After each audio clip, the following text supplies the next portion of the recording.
সস্তায় এই গরমে দীঘা যেতে চান, কিন্তু যাবেন কিভাবে তাই ভাবছেন। আবার গরমে দীঘাগামী ট্রেনের টিকিটের চাহিদাও থাকে তুঙ্গে। তার উপর আর কয়েকদিন পরেই দীঘায় চালু হতে চলেছে জগন্নাথ মন্দির। আর তাই সমুদ্রপ্রেমী মানুষের কথা ভেবে এই গরমে দীঘা যাওয়ার জন্য আরও একটি লোকাল ট্রেন পরিষেবা শুরু করলো দক্ষিণ পূর্ব রেল।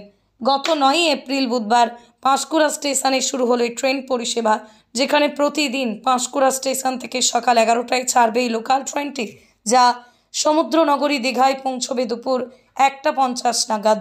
অন্যদিকে দীঘা থেকে এই লোকাল ট্রেনের পুনরায় 2:50 যাত্রা শুরু করে গন্তব্য স্টেশন পাঁশকুড়ার উদ্দেশ্যে, এবং তা পাঁশকুড়া পৌঁছবে বিকেল 5টা 35 নাগাদ, যেখানে পাঁশকুড়া থেকে দীঘা পৌঁছতে আপনার ভাড়া পড়বে মাত্র 30 টাকা। জানা গেছে এই বিশেষ লোকাল ট্রেনটি চলবে কিন্তু আগামী 8ই জুন পর্যন্ত।